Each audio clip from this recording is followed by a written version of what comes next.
Oh, wow, what a bite. That was awesome. He just munched it right on the surface. That was so Very cool. aggressive, man. One of my game plans anytime during the summer or early fall is, early in the morning, the lights are low, tarpon are happy, go try those in the morning, and then as the light gets a little higher in the afternoon, look for the bonefish. Got him. Nice job, dude. How cool is that, man? Catch a bonefish on Shell Key. Oh, yeah! Come on. Oh, he ate it. He ate it. He ate it. Nice, baby. Yeah, that's what I'm talking about. I thought you said you had to... Got him, relax. Oh, dude, he just ripped my boat off. Oh, awesome. Look at that big boy. Woo.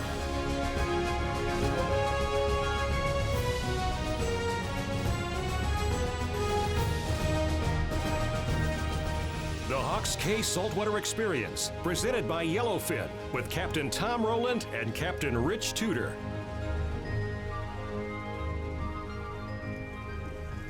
So the forecast is for it to be calm this morning and start to blow up a little bit this afternoon. Tomorrow's supposed to be pretty windy. Might be a good permit day tomorrow. Yeah. But today maybe we can stick close and what do you think? Looking for some little tarpon maybe and bonefish? I'd love to see like the downtown area bonefishing. How that's done since Irma. I think that's a great idea. We've done everything else. We gotta look for some bonefish today, say a little tarpon this morning while the light's low, and see what else we find. Might see some permit later today too. We're ready. We got crabs, shrimp, the right rods. Fun just to bounce around right here. And if it gets too windy, we'll just come home. Good oceanside bonefish wind right here. Real good. It's one thing to just kind of say, let's go have the best fishing that we can possibly have. It's another thing to say, let's check on this area, right? So let's really spend some time here. Let's look for whatever's here and the best tides that we can possibly find. And that's exactly what we did that day. Going out early morning, we had some conditions that it was a little bit tough to find a place that was going to be sheltered, but we were able to find a place that's nice and sheltered in the morning, and that we both thought there were going to be some little tarpon there, and sure enough, man, they were in there and they were happy. That was a bubble right there on the bushes, right? Let's just stay out a little bit. Can you reach him? I'm going down.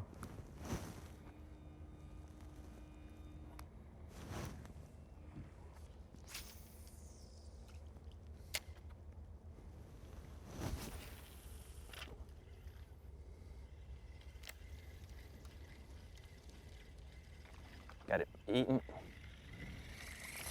Eat it off my hook. Ready for another one. One of my game plans with all my years of guiding, anytime during the summer or early fall is, early in the morning, the light's low, tarpon are happy, go try those in the morning, and then as the light gets a little higher in the afternoon, look for the bonefish or permit. It was a little windy from the northeast direction, so there's not a lot of little tarpon spots, so we did find this one little corner that was sheltered from that direction, and sure enough, they were in there. Oh, wow, what a bite.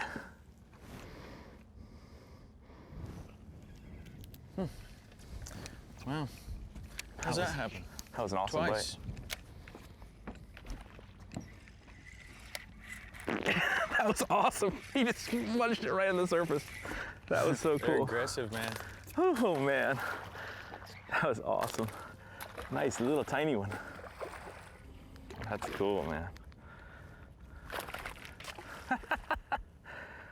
There must have been a wad of them, huh?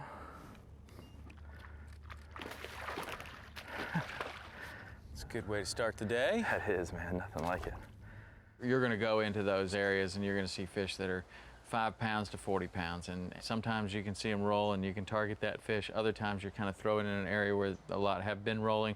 You might end up with a big one, you might end up with a small one. It's just kind of luck of the draw at that point. Ooh, this one, I had another one follow me in right here, a bigger one. That is cool. Here he is.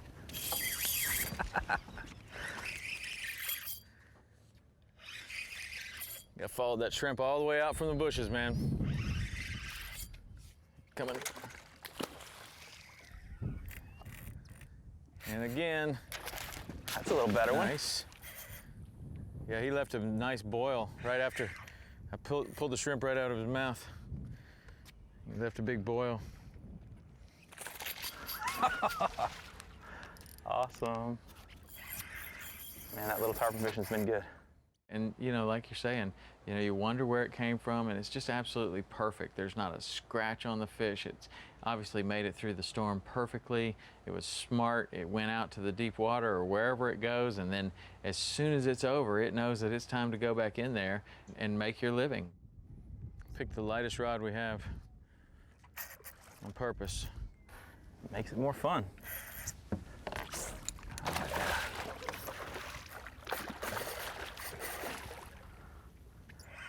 That is a great size fish right there. Nice. He ought to be doing now.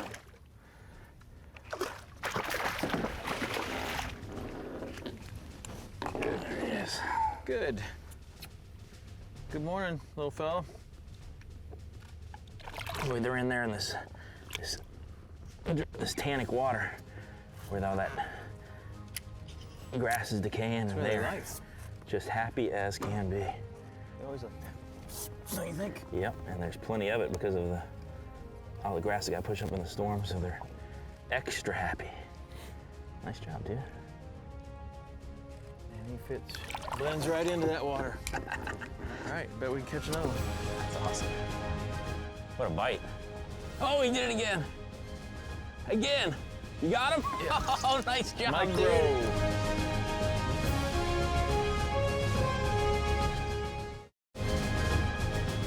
The Hawks Cay Saltwater Experience, presented by Yellowfin, is brought to you in part by Hawks Cay Resort, the only key you'll need. By Yellowfin, only in a Yellowfin. Bass Pro Shops, your adventure starts here. By Lowrance, find, navigate, dominate with Lowrance. And by Fraybill, Buff, St. Croix Rods, and Florida Keys and Key West. Good morning, little fella. Nice job, dude. And he fits, blends right into that water. One of my favorite things to do is to try to, you know, yeah, we can catch them like this. That's great, but let's try it a different way. Let's try to get something out of the fish. And yes, I knew that I could throw a fly in there and be able to catch them on just a fly, but it was a different deal to see if we could catch them on a surface fly. And there's a fly called a gurgler, which has a little foam on it, and it generally makes kind of a waking kind of a pattern. You kind of pull it kind of slow, and it looks like a crab or a shrimp on the surface. So I wanted to give that a try. And we got in a spot to where we felt like we could make a decent cast up to the bushes. I see one roll, throw in there, and this guy, talk about coming after it, because, you know, a lot of times with the gurgler, they come after it so hard that they knock it out of the water and they actually miss it. And so if you can then get their attention again, they'll come after it again. This guy came after it 3 times before I was able to get a hook into it. It was awesome. There he is. What a bite. Oh, he did it again. Again. You got him? Yeah. Oh, nice job, Micro. dude. That was awesome. Micro gurgler fish. Awesome. He hit it 3 times. That was great. The anticipation built every time. Yeah. You're wondering, is he gonna come back for it again? And boom, he came after it again. You still missed him. And sure enough, the last time he just gobbled it. And you come tight, man. That was cool. Yeah, it was cool, and it was a cool fish despite how big it was. I mean, you know, one of the smallest tarpon that you're gonna catch in the Florida Keys in a place like that, not way back in the Everglades or something, but I mean, a real micro fish. And again, different than what we see back there.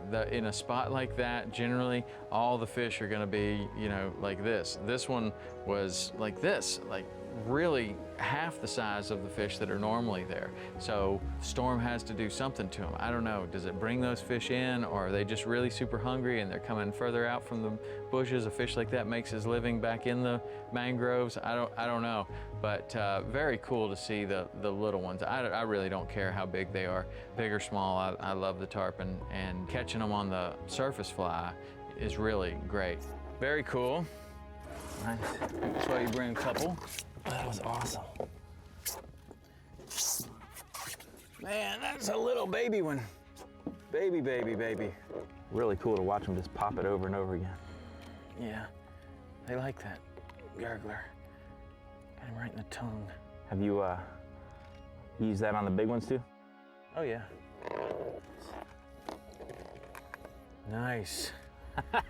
Dude, I love them all sizes, but I have a lot of respect for these little guys because they just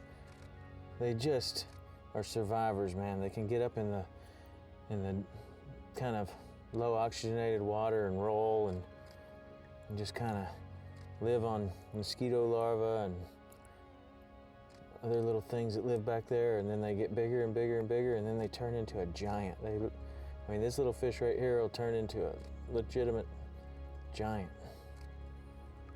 Well, they are definitely happy after the storm here. This is good. He left me with a face full of water. Nice job. Good call on the gurgler, man. Yeah, I want to try it again.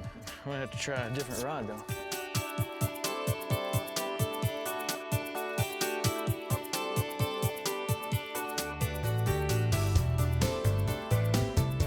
So over the years, living in the Florida Keys, I have learned that one of the very most important things I can have with my boat is a good trailer.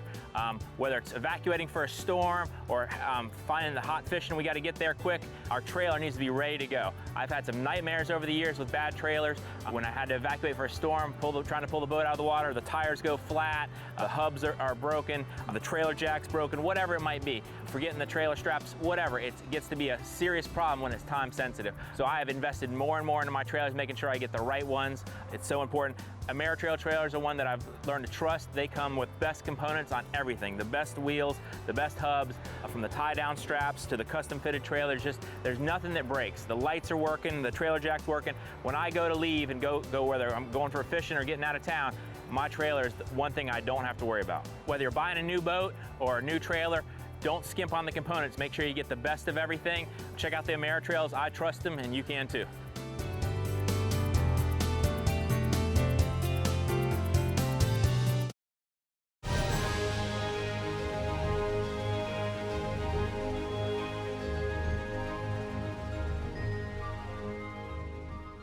You get in there, and as the sun comes up, a tarpon is a fish that's a nocturnal fish anyway, and so as the sun comes up, typically what you're going to see is that they're going to become less aggressive, they're going to roll a little bit less, they're not going to let you know where they are. And we bounced around and threw at some other fish, and you know, time to go. We went in there, we caught 3 in the morning, and you know, any morning you go out and catch a tarpon. And that's the perfect plan though, you know, while the light was low, the tarpon are happy, and it's hard to see the bonefish and permit on the flats. And you know, by that time, the sun had started to get up. You know, we had our visibility to see the fish in the water better. Time to go look for the bonefish. And where better than you know, heading to downtown Islamorada. So it looks like the storm blew up a big piece of tree up there on the middle of Shell Key. That is a big tree. That could probably stay there for a while. Might be a permanent fixture till the next hurricane.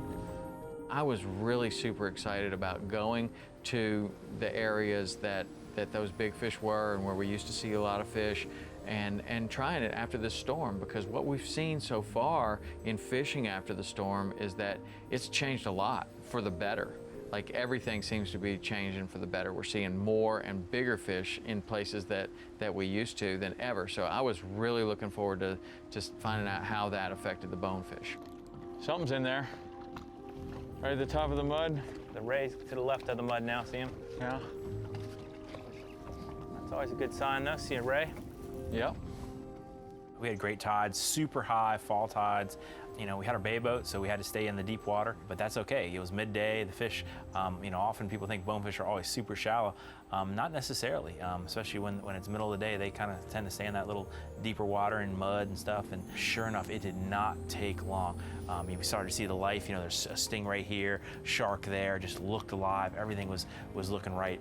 And then finally I look up there and I see this faint mud that just looked just right. I was up on the top of your hard top.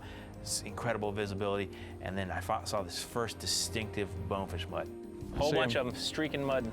Yep, I see the muds. I don't see the fish now. Are they moving left or right? They're moving straight away from us, mudded again. Whole bunch of them. Let's be real slow and quiet. They're happy as can be. You can probably reach them if you want. See them mudding? Think you can get to the other side of those muds? It's gonna be tight.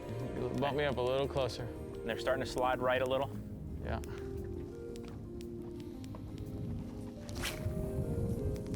You're great. Oh, they spooked?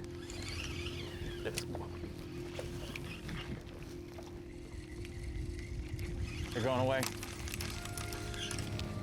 As far as you can. I think you're gonna get them there. I think one's going towards you. Got him. Nice job, dude. Am I clear on you? How cool is that, man? It's awesome, man. Perfect visibility. Catching bonefish on Shell Key. This place is legendary. Awesome. That's a pretty decent little fish. Man, I'm just glad to see some fish up here. I used to come up here from all the way from Key West and fish here, and then after that cold front, I came up here and there were no fish. I couldn't find them, you know. That's special. On a shallow water flat, to feel that first run of a bonefish is something that everyone should experience once. What was more important to me was where we caught that fish. I mean, I want to see this all come back. And when all of a sudden you see that the fishing is on an improving kind of deal, and now we're doing the same thing we were doing 10 years ago and having success, and there were some years in there where you weren't having success, man, it just buoys my spirits tremendously to go up there and see the number of fish that we saw, have the number of shots that we saw, and actually have some success. A good little school, huh? Mm-hmm.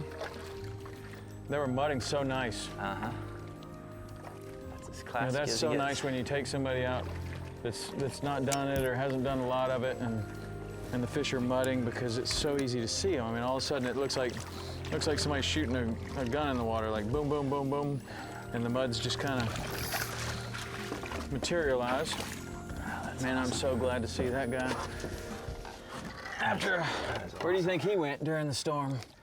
Man, I don't know, probably not too far. Beautiful. That is just a perfect. All these fish that we've caught this week have been so healthy, and doesn't look like there's a mark on them.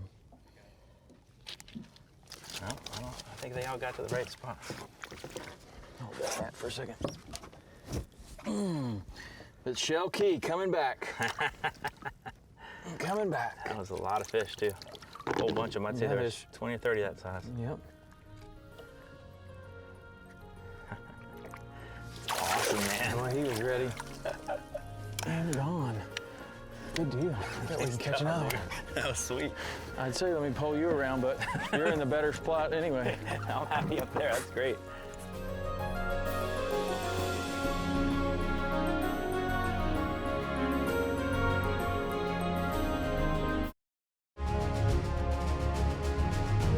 The Hawks Cay Saltwater Experience, presented by Yellowfin, is brought to you in part by Yeti, built for the wild. Mercury Marine, go boldly. Motor Guide, accuracy matters. And by Costa, Power Pole, Ameritrail, Hook, and B&W Trailer Hitches. Hey guys, thanks so much for watching the show. You know, we'd like to get to know you better, carry on the conversation, and the best way to do that is follow us on Facebook, Instagram, and Twitter.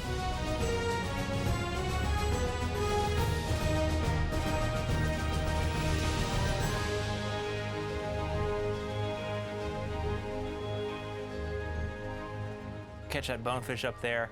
Had a few other shots at some other schools. The cloud just started to move in. It was just, you know, and for where we were fishing there with those mudding fish in that deeper water, you need to have good sun. So we decided to go to a spot where we can just soak the baits, where we can literally, you know, it's cloudy. I get frustrated, you know, with those clouds, not seeing the fish, knowing that we're scaring them or we're not, you know, fishing efficiently. I'd rather just go out there, have lunch, sit down, and you know, go to these spots, especially on the ocean side, where I'm confident the bonefish are just kind of cruising around these outside points, and just throw some shrimp out. Just broken pieces of shrimp for the smell. Throw it out there with a nice big split shot on it, put it in the rod holder, and eat lunch. Yeah, it's certainly very productive. And if you're going to be a successful guide down here, you're going to have to fish on cloudy days. And you're going to have to fish on tides that are not your best. So it's in your best interest to learn all of these different techniques And for the longest time, that chumming was the biggest weakness for me because I just didn't do it. I just would sight fish or die. Yeah, I mean. And Well, the interesting thing about that fishing is it's no different than where we're sight fishing. It's the same places that we would go sight fish, just we're just not seeing them. We just put the power poles down and threw out a couple shrimp, ate a little sandwich. Next thing you know, my rod's going zing, zing, zing, zing, zing. I pick it up and bonefish on. Not sure. Bonefish, buddy. All right. I knew he could do it. How cool is that? Bring him right here. I believe we got a bonefish. Stick around long enough, we'll get a permit too. That's awesome, dude.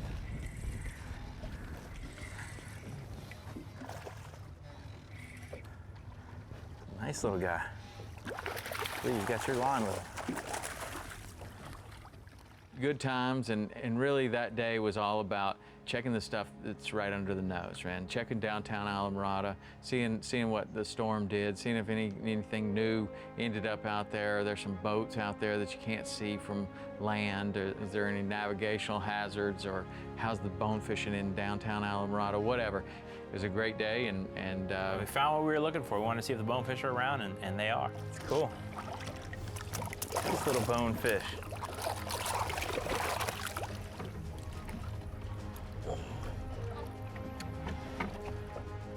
The Vulcan bonefish grip. Hold them upside down, they sit still, huh? They do. They do. Then they take off as soon as you turn them over.